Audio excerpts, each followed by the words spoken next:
Some of you have heard this story before, so I apologise. I'd lit a candle, I had the window open, I had the curtains drawn, I was trying to get that really spiritual feeling.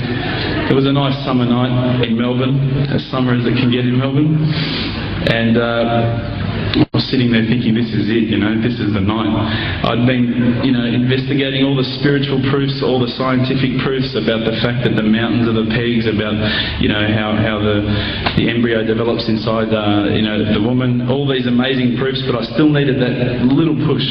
It's like I was on the edge of a cliff, I was ready to jump, I just needed a push. So I was sitting there, it was very quiet. I was reading Quran, and I stopped. I said, Allah, this is my moment. This is the time I'm about to jump into Islam. All I need is just a sign. Just a little sign, nothing huge, maybe a bolt of lightning. Maybe half the house could fall down or something, just small. Small for you, man. You created the earth, come on. So I sat there. I was waiting for the candle to start gliding up to 4 metres high like in the movies. And I go, okay, go. And subhanAllah, nothing. Absolutely nothing happened. I was really disappointed, to be honest. So I sat there and I said, Allah, this is your chance. I'm here. I'm not going nowhere. I'll give you another chance.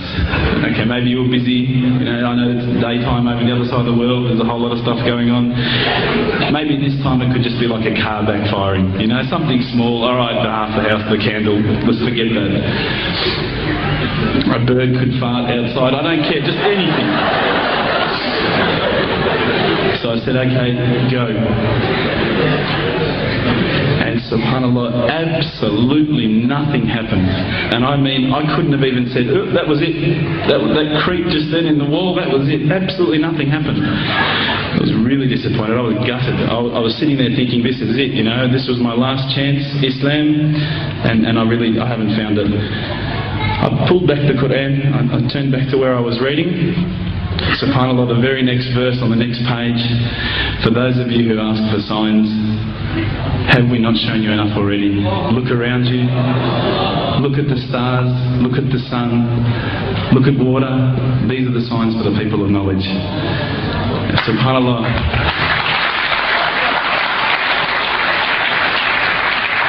I threw the doona over my head and I pretended I was asleep. I was that scared because I couldn't believe how arrogant I'd been to want my own specific sign when all the signs had been there for me all along.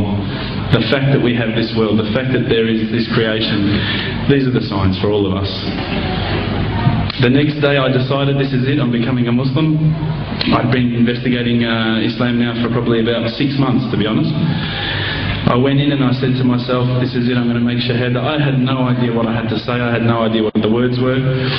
It was probably close to Isha prayer, so it would have been, 7, 8 o'clock at night.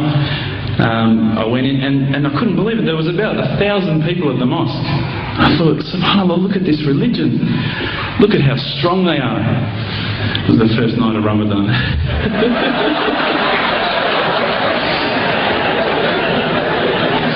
Ramadan Muslims. So I sat there and I was very nervous, I must admit. I got up and this person's going to me, you got to say these words, bro, ashhadu. I'm going, what? Ash what? Can't I just say it in English? No, they say no, you got to say it in Arabic. And I thought, looked out over the sea of beards that I could see in front of me, and I thought, if I get these words wrong, I'm a dead man. Again, I had this fear, And they were staring at me, and I don't know if you know this, but Australians can't stare. Lebanese people can stare. So I was sitting there, I was very scared. I got up, and subhanAllah, as soon as I started to say the words, all fear went out of my mind. It felt as though a shower was inside my head and someone had just turned on the cold tap. Felt like I'd been flushed clean. I said the words, and I wasn't expecting so many brothers to come up and yell, Takbir, Allahu Akbar, and start kissing me and hugging me. Now, I'd never been kissed by that many men in my life. But it was a beautiful day, I must admit. And that day was the day that I had more brothers than I could ever imagine, more sisters as well. But I guess since that day I've never looked back. My family, I think initially were very worried that I was going to be, I guess, a little bit weird towards them. They thought that I was going to break out the AK-47s and the grenades. But they realised, I think, soon that this religion was actually making me a better person. Prior to Islam, you're not going to believe it, I had a mohawk. I did. I had, I'm not going to show you any photos. I had army greens, I had the Metallica t-shirt, I had the cherry docs. I was shocking, right? I thought I looked great, but I looked terrible. And alhamdulillah, ever since then I look as good as I do now. No, don't laugh, please.